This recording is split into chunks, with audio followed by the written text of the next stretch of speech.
This morning, we are going on the road to a national historic landmark located right here in Rhode Island. Back in 1793, SLATER Mill hired local artisans and laborers to create the first successful cotton spinning factory in the U.S., and it is still known today as the birthplace of the American Industrial Revolution. Brendan is there live right now in Pawtucket, where the museum remains open for tours and educational experiences. Good morning, Brendan.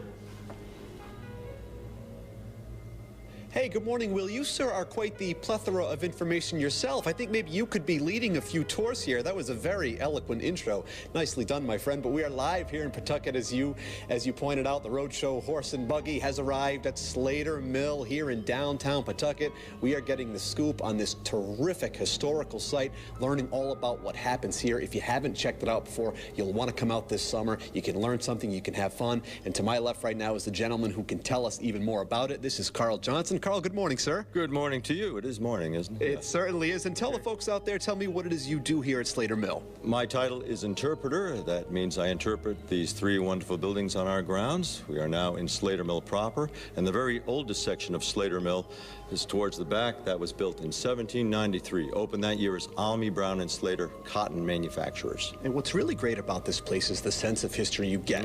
Immediately when you step onto the grounds, you are transported right back, aren't you? We're inundated with history here. You know, these are the original beams, all the wood. You know, it's from from the emergence of the American Industrial Revolution. Sure, it's a remarkable structure. And talk about the tours. People can come on out and they can experience this place. They can take that trip back in time. They don't need a DeLorean. And they can just really get a sense of what was going on here during that time. So talk about the tours that are available. And they feel it once people come here. They know they're in a historic setting. How could you not? The sights, the smells.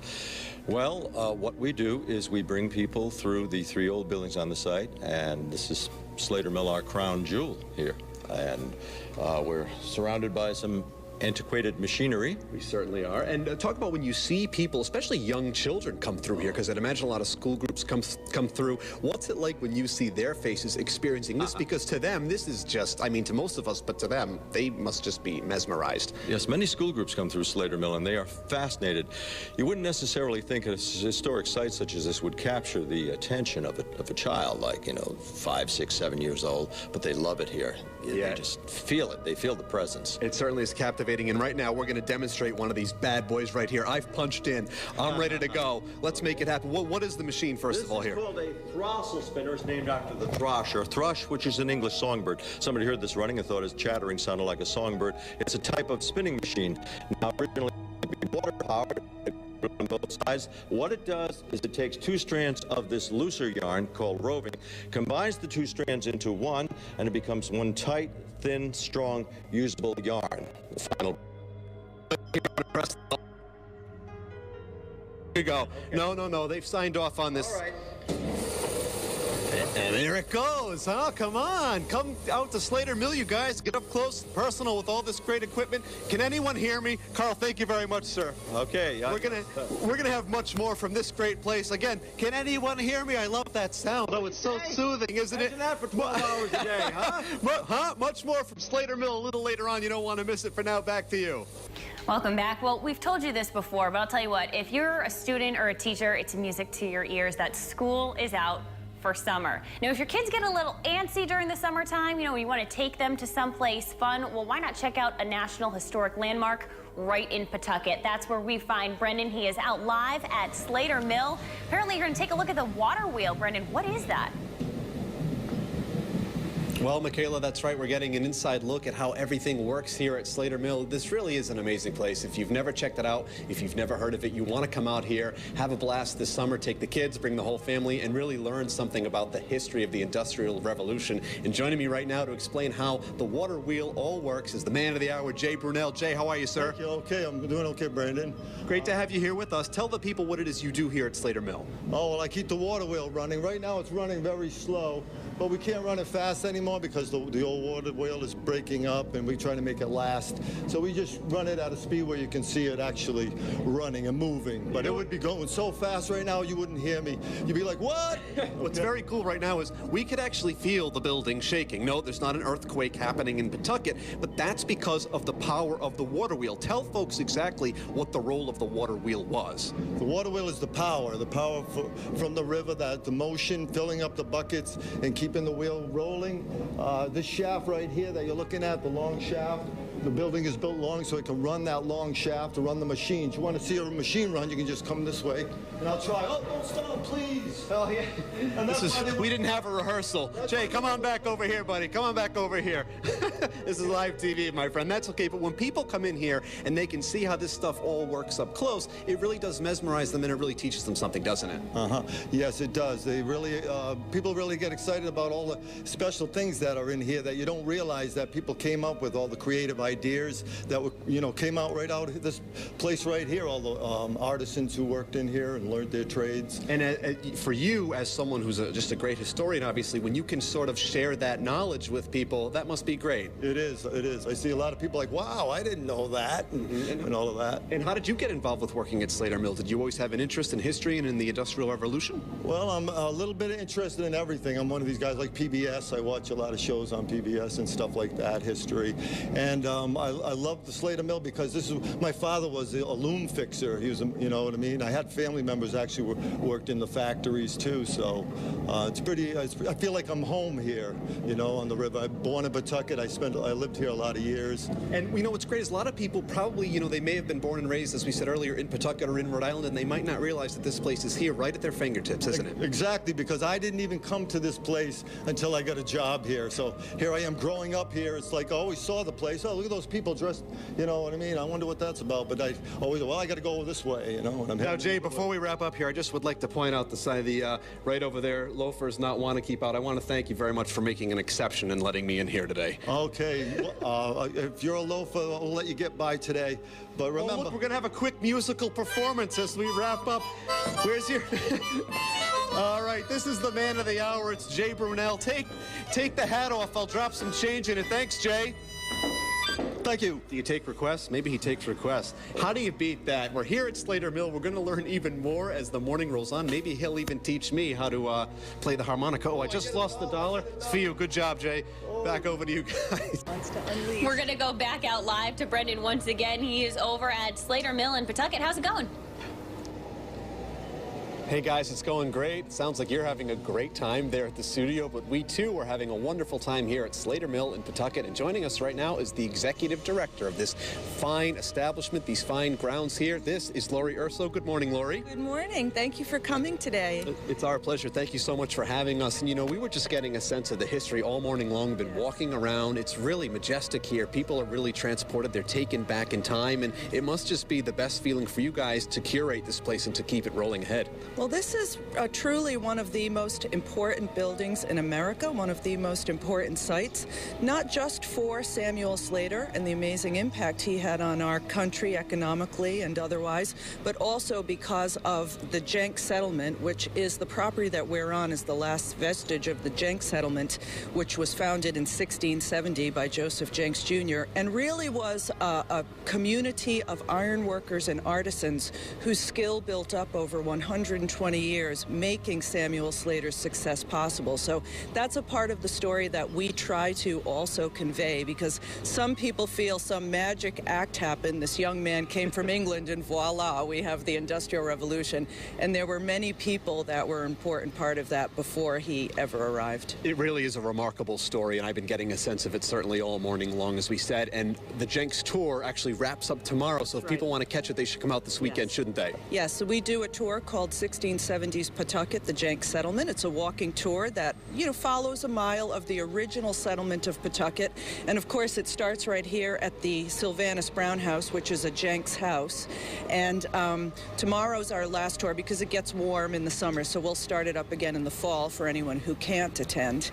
And, you know, we start here because this house, again, one of the most important structures perhaps in America, is part of the Jenks settlement. It was built by Ebenezer Jenks, one of the 4 sons of Joseph Jr., and it was the house in which a very important conversation took place in January 1790, during which Sylvanus Brown discovered that, in fact, Samuel Slater had the talent and knowledge as a young man that he claimed he did. So Moses Brown asked him basically to give him a 20 questions routine, put him up in the house for the night, and this was the house in which that took place. It's really fantastic, and certainly the Jenks tour wraps up tomorrow, but people can come out to Slater Mill all summer long, can't they? All summer long, starting July 4th, 7 days a week. So you can pick the day that's best for you. You can visit inside the 1758 Brown House. And of course, we tour the water wheel pit, the Wilkinson Machine Shop, which, by the way, is also on the National Mechanical Engineering Landmark list. So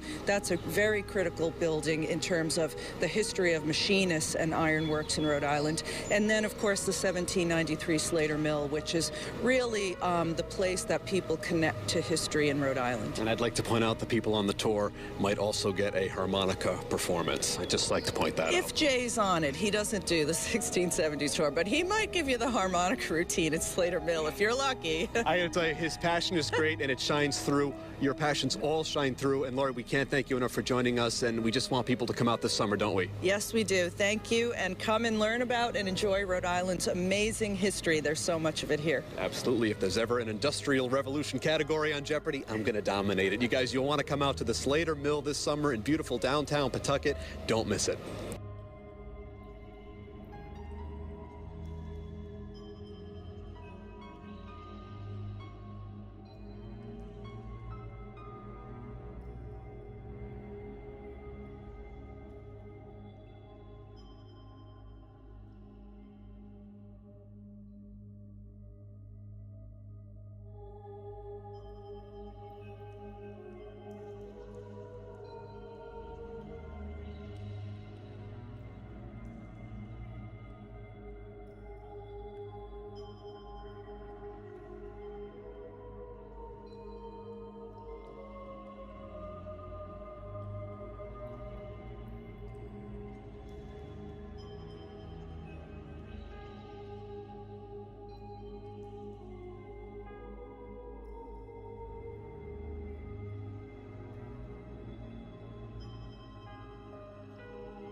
Slater Mill is one of the most recognizable places in Rhode Island with a rich history and maybe a few spirits too. I went over there myself to see if there were any spooky sights around the old historic landmark. Slater Mill was established when Samuel Slater came from England at the tender age of 21 years old. He basically started our industrial revolution right here in Pawtucket, Rhode Island, because of his advanced technical knowledge from England. Moses Brown financed him, and he started this mill. The first workers were children aged 6 to 12, a handful of children, and that's who worked here. Which brings us to the other thing, because you said that there have been sightings of children on this property. Yes, there have been sightings. A little girl has been sighted in one of our houses. Children have been seen scurrying upstairs here, running around the corner. A barefoot boy was seen, and most of the children did work barefoot. So we've heard voices, we've seen things. There's been a lot of activity here at Slater Mill. One of the other things, too, is you hear a lot of noises, people coming around the corner, seeing things. For you, who's someone who investigates the paranormal, does it freak you out? Well, I'm kind of used to it by now, but there's always that time when you're not expecting it, it's going to take you off guard. So yes, you never totally get used to it. What is the one thing that you have seen here on this property that maybe make the hair stand up on your arms? I've heard voices going up the stairs in one of the rooms. I was wearing my heavy work shoes. A woman's voice told me, quiet. Really? Yes. Yeah. So I did what it said, and I was quiet. People get sometimes very disturbed because it does take them off guard. I mean, they hear of the haunting going on here, they hear this paranormal activity, but to actually experience it, to actually see it happening before your eyes, that's a whole different story altogether, and it does take people off guard. You also do seances here? I don't personally, my brother does. My brother conducts the seances. I stay away from that. My brother conducts seances, and they do get results here. Really? Oh, yes, yes. People start coming through. There are noises. Things move. So it is very, very active here. And is there anything at this point, because you've been doing this for so long, is there anything that freaks you out? I mean, just being here, it has that atmosphere. It has that, obviously, that old feel of this building, knowing the rich history of this. Do you really think that someone's here? I think so. In fact, I'm convinced of it. So I always say a little prayer, especially when I'm here after midnight all by myself alone. I always do say some prayers, yes. You're here by yourself after midnight? Oh, yes. Somebody has to close up. I'm the last man out. So I always do say some prayers. I think it is maybe energy left over from children that worked here. Many of the men and women that were injured here, I think there's a residue of that. And there's always spirits that pretend to be what they're not. Just like there are deceptive people, there are deceptive spirits. So you have to be very, very cautious what you're dealing with. Do you think they're good spirits here, bad spirits here, or a combination of both? I think there's a combination of both. I think there are bad ones. I think there are good ones. I don't think there's too much in between, though. We're all safe. I've got my gun with me. Slater Mill's Ghost Hunts are paranormal investigations of what is considered on the most haunted places in New England. If you are brave enough, they are offering a tour tonight, starting at 7:30, and yes, tickets still available. Published on microfiche from a newspaper in the Pawtucket Library, Pawtucket Public Library. So it's true, it's a true story, I believe it. The story tells us that back in the mid-1950s, there was a married couple residing in Cumberland, Rhode Island. The wife had become terminally ill. She knew her husband was having an affair with her own sister. So this wife said to her husband, as wives sometimes will, you know, if I should die before you and you marry my sister, I'll come back to haunt you. Well, as fate would have it, this lady did pass on prior to her husband. She was interred in Precious Blood Cemetery in Woonsocket. Her husband, their widower, did marry her sister. Well, in that great flood resulting from Hurricane Diane, August 1955, that lady's coffin was one of those washed out of its grave in Precious Blood Cemetery. Slid down the muddy earthen embankment, went into the Blackstone River, was carried away by the current of the Blackstone, and that woman's coffin came to rest on her former husband's front lawn with the lid open. Now, I so like to believe that story to be true because it must have busted up the new couple's weekend. You're telling me you never see her again? In a moment, we're going to go inside Slater Mill where it's slightly warmer, but I'd like to share a verse I composed with you, if I have it memorized. It's called Nether River, like a netherland. 4 years ago, I was strolling along the walkway here in the early evening, and I found myself composing, which I suppose is infinitely preferable to decomposing, and I came up with this rhyme, Nether River. Looking down the Blackstone River causes me to quake and shiver when I think it might deliver those sad souls whose lives were claimed. Ceaselessly I see it flowing, with the chill wind softly blowing, and I pause here, never knowing of the lost ones left unnamed. Moonlight on the water gleaming, carried by the river streaming, spirits flown that now are dreaming of this river never tamed.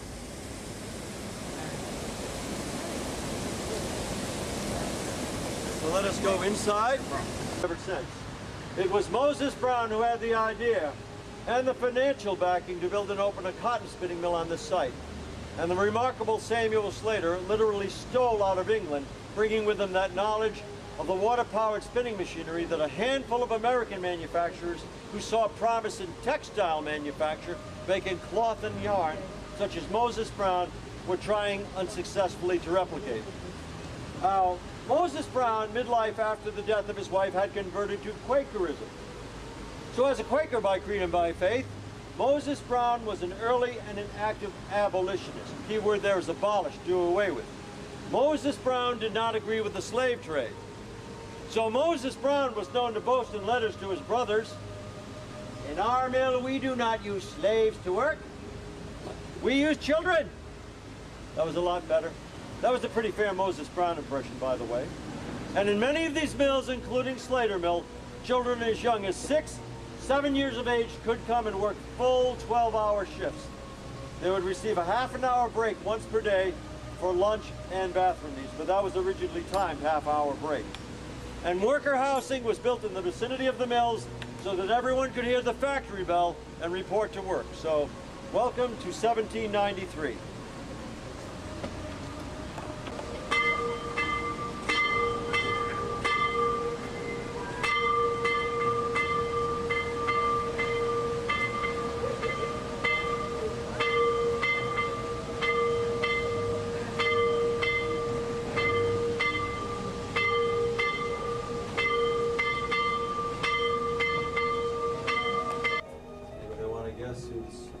Stern-looking self-made man is, whose initials are SS.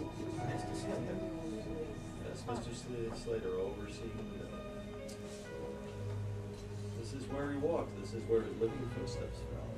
So come through this way. I think we're going to make our way to the area.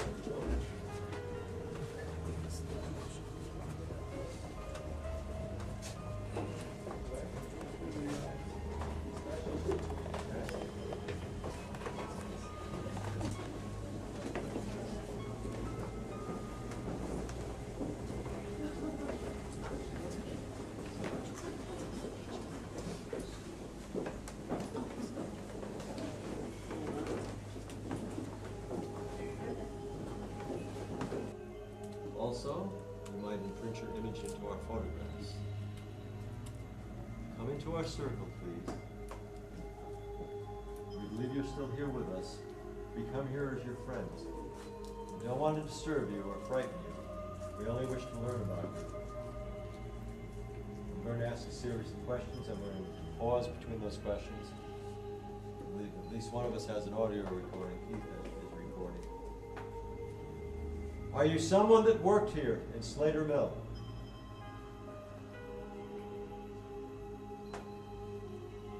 Did you work here with the children?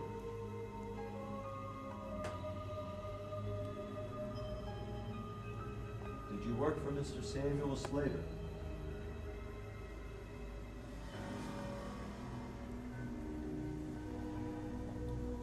Already I'm feeling, so I don't know if this is just my experience, but I'm feeling like pressure.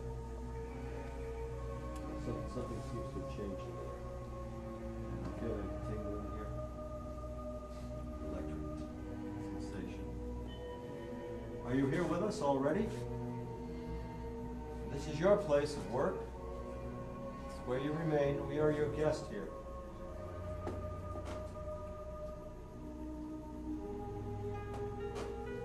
All right, I don't know if it's just me at this point, but I'm feeling something very different. It usually takes about 10 minutes, and I'm feeling this already. I feel like this, an electric charge, tingling. And you might want to take some pictures, those of you who have cameras. Are you here with us now? It seems you might be. Whoa. It almost stings. Anybody feel it here that it's cold? Yeah. I'm just surprised it's happening this fast. Things used to us. Also, anyone taking flash pictures, we ask that you call out flash first. That way the person standing next to you isn't seeing a hovering green orb for the next 10 minutes. But it's also polite to the spirits. Sometimes they object to that. They're known to say no in the recording. Temperature's going down to 66, it's dropping now. Ooh, right. Let's see when it starts. Yes. Yep. Feel it. Right about here. Right about here, I feel it. I think this is our little friend. Say hello to my little friend. Oh, you whoa! I mean, this is palpable. This is stronger than I felt before. I think this kind of manifestation is increasing because our tour guide Robin, she was here just a couple of days ago. And it was a daytime tour. People were feeling a cold spot, and it was like they were touching it. Wow. Even, you know, it should be warming up here, but it's actually the temperature's dropping. Flash. Yep, something's here. I could use a volunteer, preferably a woman. We've made eye contact. Well, different persons can try it too. Would you like to hug what we think might be a child? You don't have to. What's your name, please? Kristen. I've got it, Kristen. Yeah. Could you just pretend you're hugging a child? He just seems to respond to women more, nothing personal.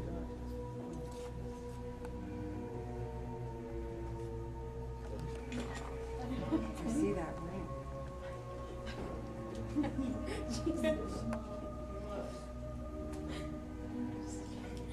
Kristen, I'll tell you what, we're going to go over to the next building. We're going to leave Kristen here. We're going to come back in a half an hour and ask you what you felt. Stay here by yourself. No, I'm just kidding. All right, thank you, Kristen. Would somebody else like to try? Young lady, would you like to try? Or somebody would like to come forward? Okay. All right, Christina's going to do it. You felt spirits before, so.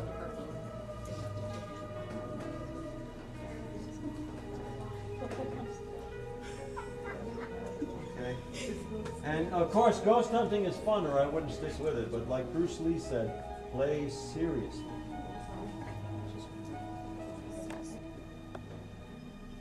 Can you touch somebody, please, so that we can feel you?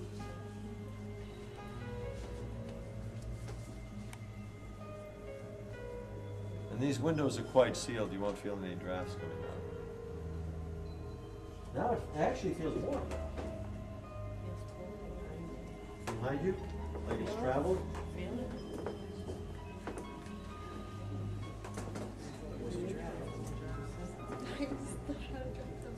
Me too.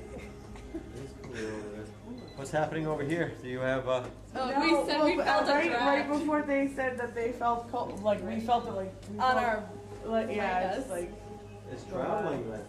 It's traveling around. It doesn't want to stay still tonight. I'm just guessing it's something worse.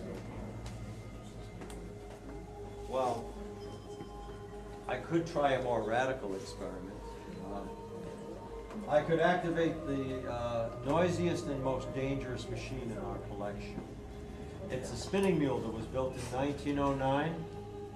And early in the machine's evolution, when the thread snapped, and threads always would, that can spin 64 lines of thread at the same time.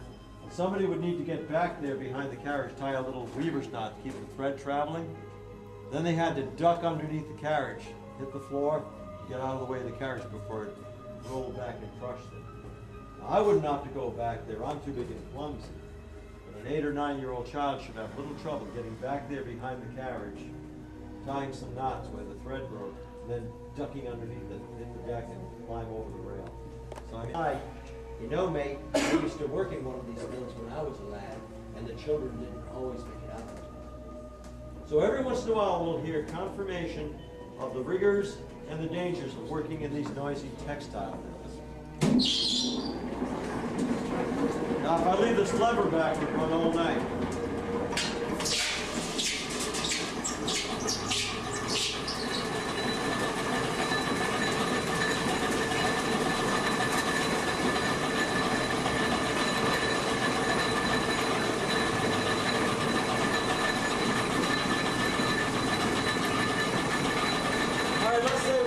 Bobby over here, Sarah back there. They got plenty of time to get out, don't they? You gotta crawl out of there now before.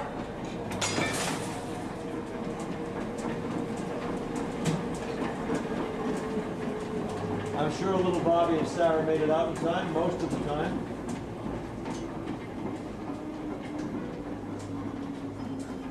All right, let's just take advantage of our space and walk around a little bit, see if we hear or feel anything. Because this is genuine paranormal investigative procedure. All the pictures you showed. Film it. Wait, let me see that one. Wait, there's nothing in this one. That one, and then. See, but the other photographs are normal. I want to see. And they're showing up again in the second photograph. It's fog. That's what you're seeing. Wait. But it's inside the mill. What's fog supposed to be, Carl? That's a spirit mist. I don't know what else to call it, but sometimes you find a concentration of energy that we can call a spirit mist. It happens primarily in cemeteries and very haunted sites. But the photograph before, the preceding photograph and the photograph after will be completely normal looking. The whole thing? Yes. Well, Lana Brock, it was October 17th, 2014. Lana Brock was here from Kokomo, Indiana. Now, Lana's story was featured on an episode of the Sci-Fi Channel series Paranormal Witness. It tells about her and her twin sister growing up in a very haunted house in Kokomo, Indiana. It's one of the top 3 most popular episodes of Paranormal Witness. Well, Lana's EMF detector, her electromagnetic field detector, started reacting loudly when she entered the mill. She aimed her camera at the stairwell, and in one of her pictures you can see a figure. You can see the arm and the leg running up the stairwell. It looks like somebody running up the stairs. No, her twin sister's still with us, Lisa, Lana and Lisa. But it's fun to see that episode here. It's like, Lana, Lisa. No, her twin sister's still with you. Are you here with us?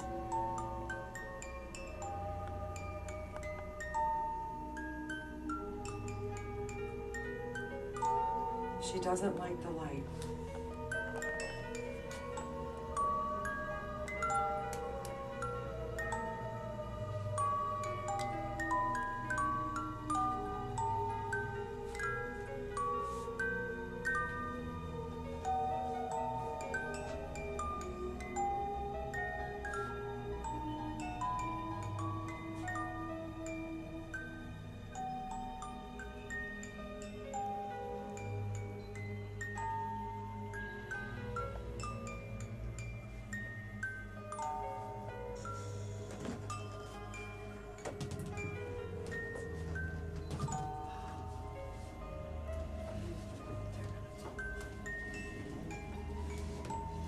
Follow the bull. Where's the bull going? Look at them turning.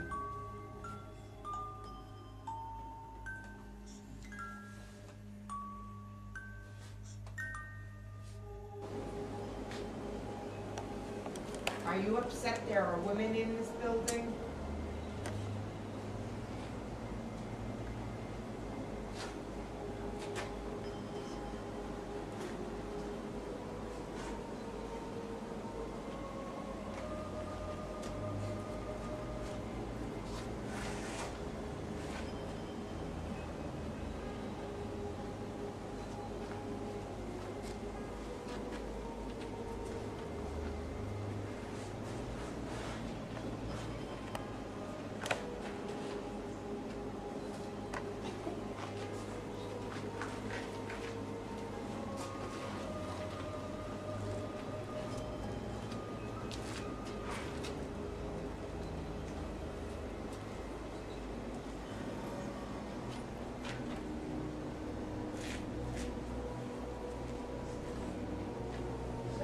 sensing anything in this area.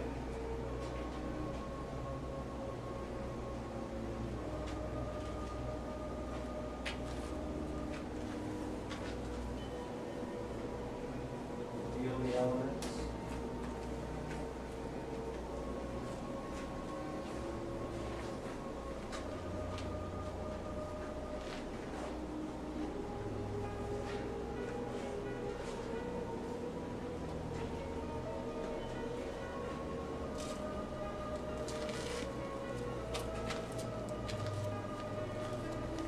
Oh no, over in the corner, that far side door. I know there's a door that leads into the mill. The door with the ramp. When you're standing right there near the wall, it feels a lot colder. It just felt a little cooler than normal. And then when I walked away towards the door that leads into all the parts of the mill, it felt a little bit warmer, a little bit like more at peace. When I went back over to the railing, leaned up against that, it started to feel a little bit colder again. So I don't know what was going on. So it was a little strange. And you heard some sounds as well? Yes, behind the door, that door that leads to the other part of the mill. I was leaning up on it most of the time because I thought I heard shuffling, and I didn't know if anybody was behind it. That's why I asked what was behind it, and it was just a little weird, just a little shuffling noises that were going on behind that door. So it was pretty cool though. When we first went in, I was only a minute or two in. We could hear like, couldn't see anything, but you could hear this like chatter, and it sounded like the rustling of plates.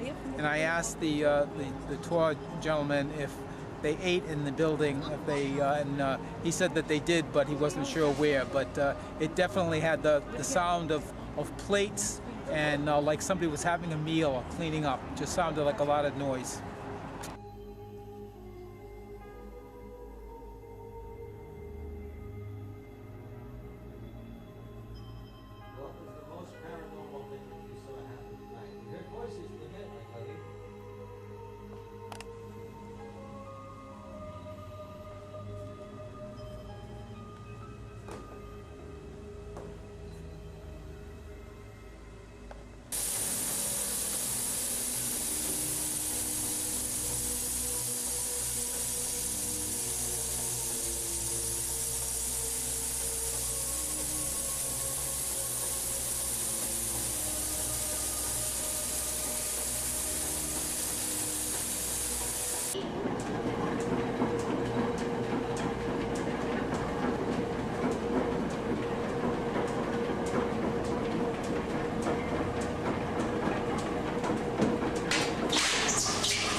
This is Carl Johnson for Nebula Entertainment, and I'm here in Slater Mill site, built in 1793, Slater Mill building proper, and we've just had a public ghost tour. Now, the reason I organized this program is to provide persons with a venue for paranormal investigating if they're not a member of a group, or, well, Slater Mill is regarded as a mecca for paranormal investigators by many people come from all diverse areas of the country to be here. And this provides people with an opportunity to come into this mill and spend 90 minutes, well, it always turns into 2 hours, investigating, exploring. We go through all 3 buildings on the grounds with the lights off. And it is authentic paranormal investigation procedure. I'll always start off with a proviso that we can't guarantee the persons will experience anything of a paranormal nature, but they will hear some of the lesser known history and lore of Slater Mill and the Blackstone River, which you don't read about in the history books, but nonetheless we have confirmed and researched. But we always get something that you could call paranormal or inexplicable always occurs. So that's why we're here in the 1793 Slater Mill.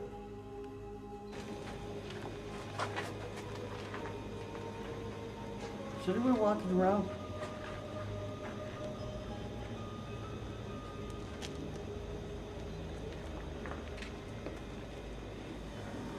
How old are you?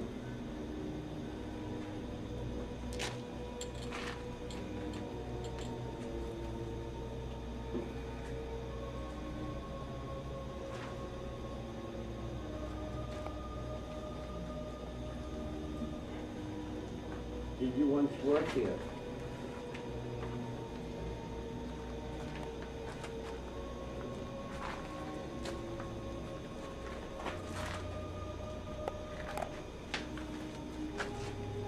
Are you a boy or a girl?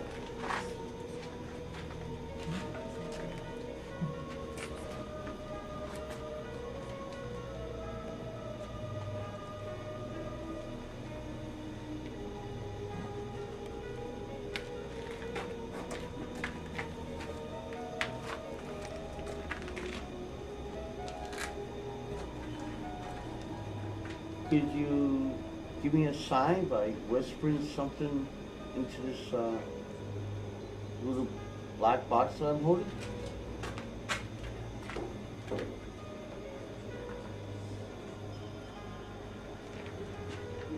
With where? The gray man. You've experienced the gray When man? I was here with Kyle, I was standing over there. I had somebody work a camera, because then the camera kept dying, and I was just standing there while Kyle was explaining things, and I saw this big dark figure standing behind me. And I said, "Who's there?" I looked behind me, and I saw him walk away. He just got up and walked away like any other guy, like anybody. And he walked right through here, and he disappeared. That's what happened, and it was very strange, because I had stuff like that happen to me at Lizzie Borders and a few other places I've investigated. I even investigated private homes where that sort of thing happened. It happened in my own house. I've seen, they're also, you know, the gray man can also be considered a kind of a shadow person too, because he doesn't say nothing. He just stands there and watches you. He'll stare you down till you feel uncomfortable to want to look back to see who's behind you. And I caught it at the corner of my eye, and he's like just standing there, staring me down. And I think I mentioned it to Kyle. I said there was a big, tall person behind me, dressed in dark, staring at me. And as soon as the gray man noticed that I noticed him, that's when he left. That's when he decided to leave. Kyle says that happens a lot in this room. And I believe it, because right now I feel like there's something watching me right now as we speak. K2 was going off in this area earlier, but not now, but a little while ago. It was? Yep. Yeah, It went up that's something to- here, that's why. The only thing electric here is just the lights. Yeah, it was just at this. Yeah, I picked something up. What you did is you picked something up. That, you know, that's natural and normal for a K2 meter. If there's any kind of energy, regardless of what it is, it's gonna pick up something. So, yeah. Don't go near anything electrical, because there'll be a false reading, a false positive. Right, you stay, right, exactly. You stay away from anything electric. That way there, you get a more of an accurate reading, because you can't get false positives with anything electric. I'm feeling, oh my God, last time I felt like this was in the John Morse room, when I just recently was at Lizzie Borders not that long ago filming my documentary. I feel a tightness in my chest. Oh my gosh, it feels like I haven't felt like this since the last time I was at Lizzie Borders. But you know what? We got as long as we grasp a hold of the protection of God, we'll be all right. Whatever our beliefs is of God, we ask God to just protect us. We're not gonna. That way they protect us from any immediate harm. We may feel anxiety and stuff because our bodies also work as a K2 meter as well. Our bodies alone can also be a paranormal tool. without using these electronic devices. But we use those electronic devices for verification. But our bodies can feel it. Anybody else feel anxiety or shortness of breath or any kind of anxiousness? Uncomfortable, anybody? Anybody feel uncomfortable? The corner? Anyone? She's mentioning the corner. Okay. We were just seeing if we could get over there, but there's no way of getting on that side. You just reflect on this place and look around. Let us know what you feel, what you hear, or any kind of movements at all. Okay? Okay, now we're gonna start this silent when I count to 10. 10, 9, 8, 7, 6, 5, 4, 3, 2, 1. Okay.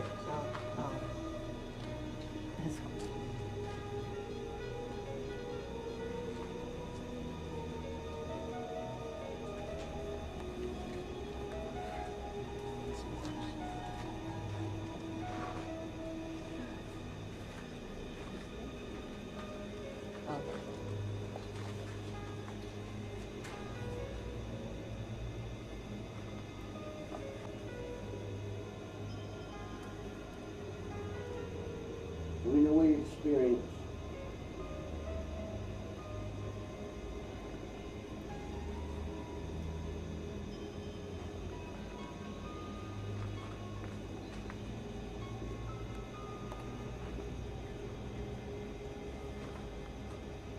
That kind of ticks them off a little bit. They get to the point like, hey, what are you doing to my house? I mean, because as far as they're concerned, it's still back in that time. And when it's disturbed, same thing as if you disturb a grave site, it's gonna upset them and they're gonna want to retaliate because because you would be destructing something that was once theirs, that they think is still theirs. Because a lot of times, these spirits don't even know they're dead.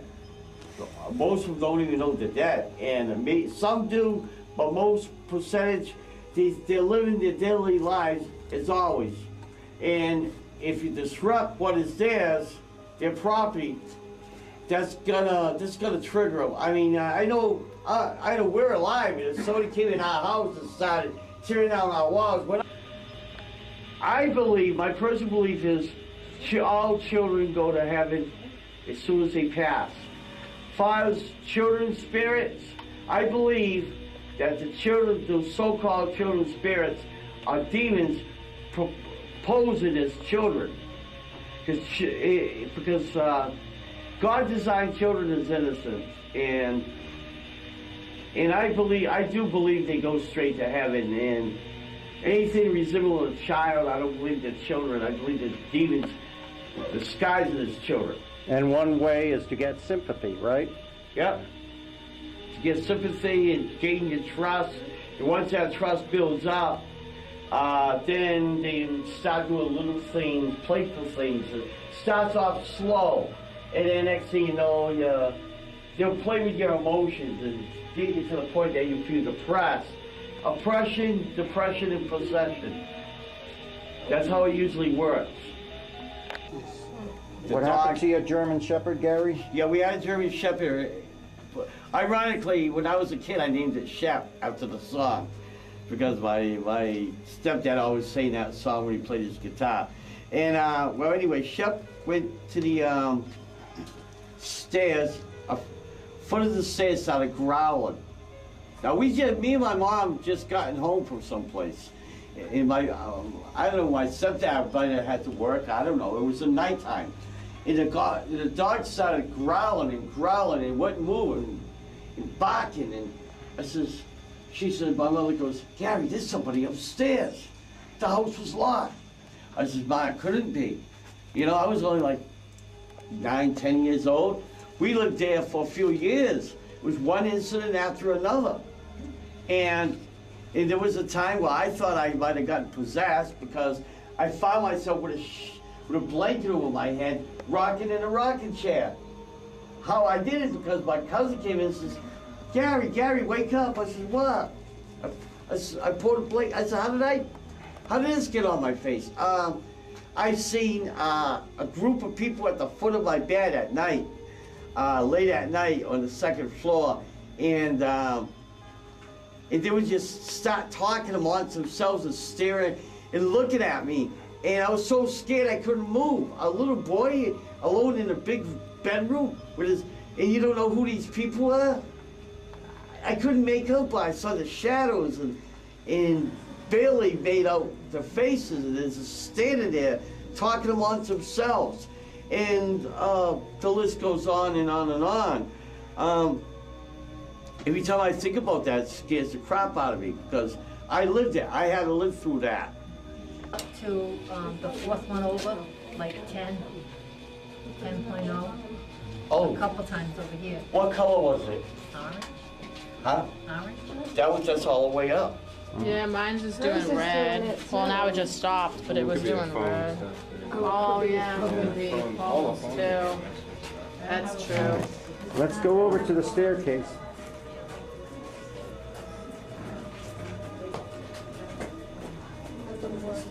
Which was the staircase?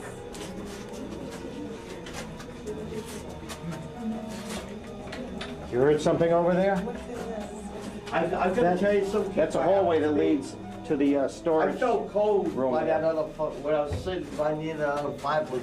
A cold chill went right up my back, and it's following me, and I'm still feel that cold chill. Really? It's like someone's like walking behind me, following me. I know it ain't the people, because people don't throw off coldness like that. To that one.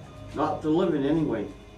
Your back's at Yeah, 75. to that one. Mine did that too. Oh. Over there. Yeah. Did just now? 20 point, well, I guess it's 20 point.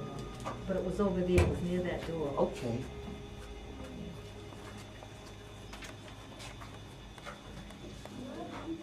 How about over here, anybody?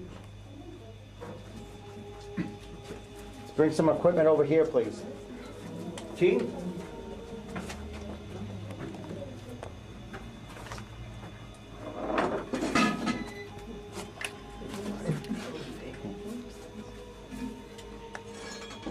Did I give you that one? Is that one yours? Oh yeah, that's mine. Yeah. Gary, come over here, see if you... Whoa, what was that? That was me. Oh.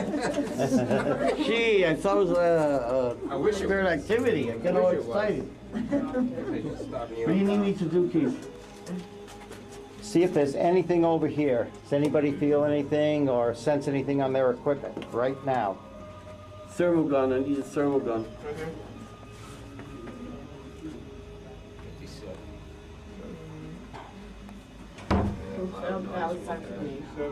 Oh my gosh.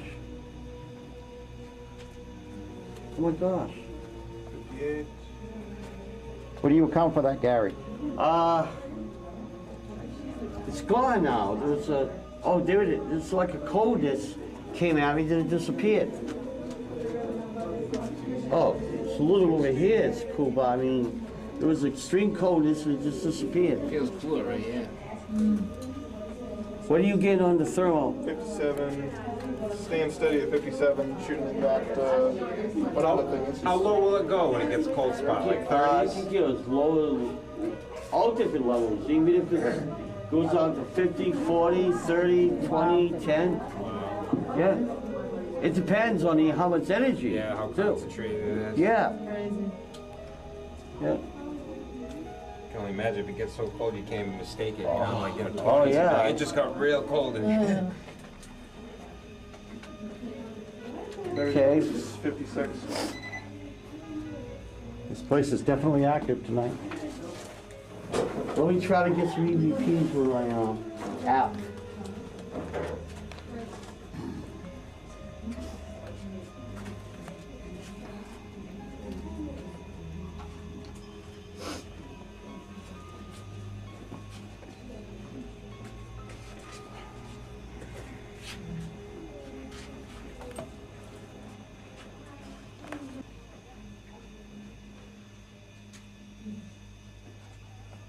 Mr. Brown, are you here?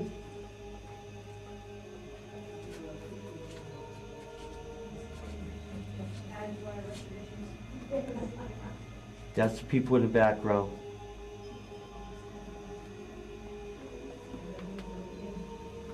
Is there a room?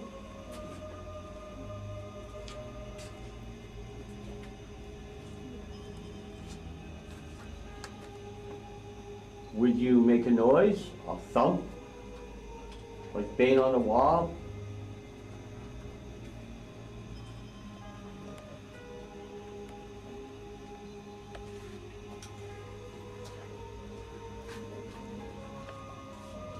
Could you go like this?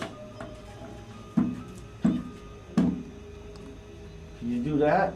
3 times. 1, 2, 3. Ready? Okay, go.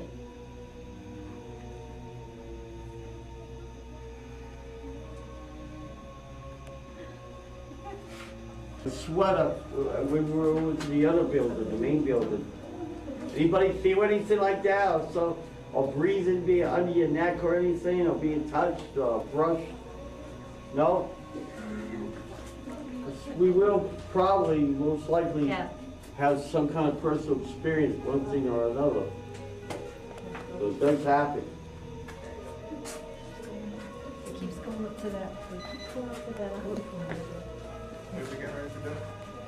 I don't know. You know what I'm going to do? I'm going to test something. I'm going to take an object, put this right here. Okay, whoops. Hold this.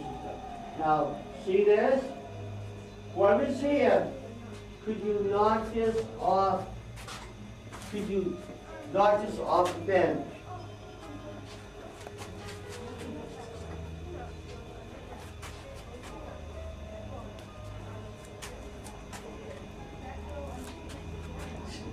That's all I hear.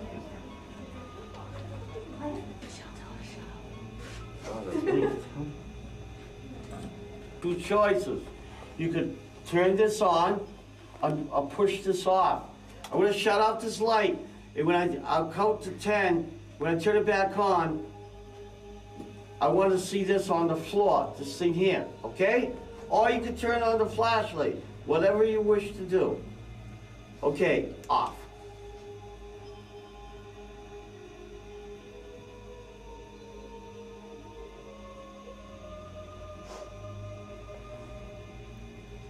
Count to 10 again.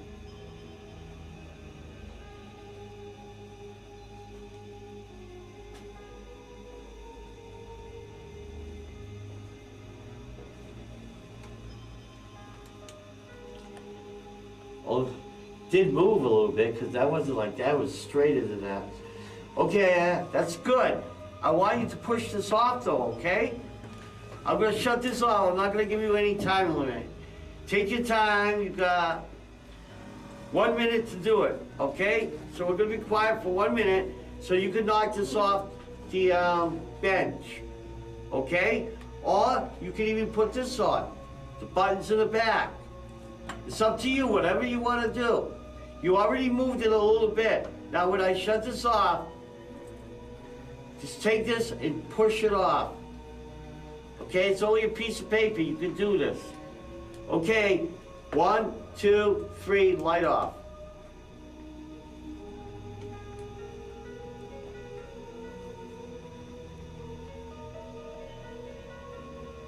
Gary, we're getting some pretty active K2 hits over there.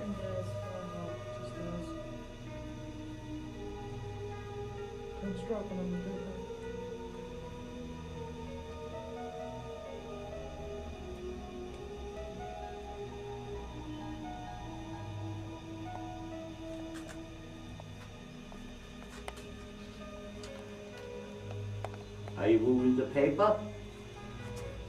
Will you push the paper off?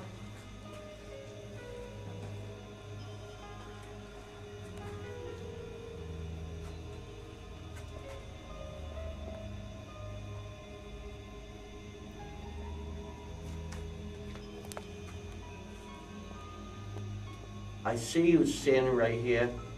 I see a face over there. Who's that?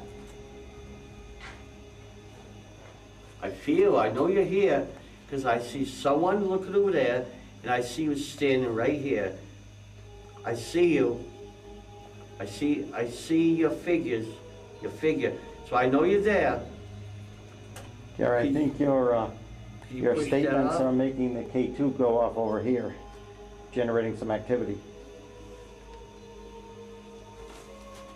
No, I see a person right here.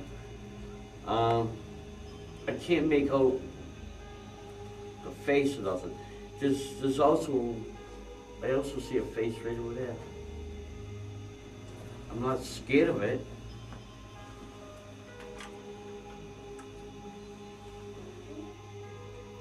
Oh my God, 2 showed up. 1, 2. Could one of you knock that off? I already know you're here, I see you.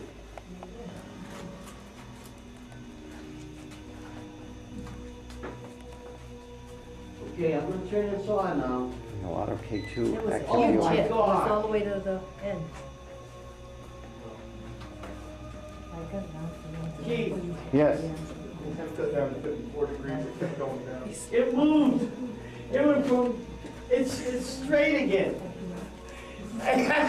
Thank you so much, but I'd rather see you knock this off, but I'm glad you straightened it out for me. But I'm gonna try this one more time, then we're gonna move on. Okay? Not gonna get as much time as you did before. Please push this off onto the floor. Take the paper and push it off to the floor. Thank you. Ready? 1, 2, 3.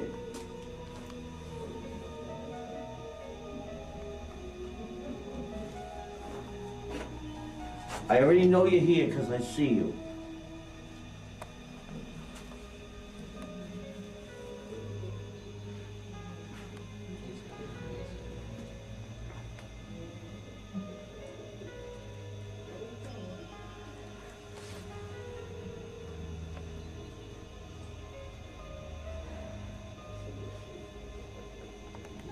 The equipment readings are going really, really high, Gary. Right now? Yes. Both sections, where you are and back there. I told you there's something here. They're getting very high K2 hits. Good. Equipment's going off here too.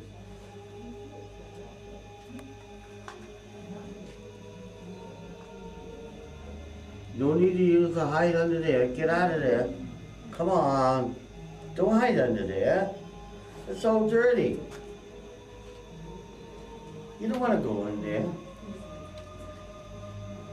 There you go. Yeah. Hi. How are you? Hi. What are you The little seeing, kid Gary? right here I'm talking to. Well, I can't make out if a boy or a girl. If you're not of God, I command you to leave right now.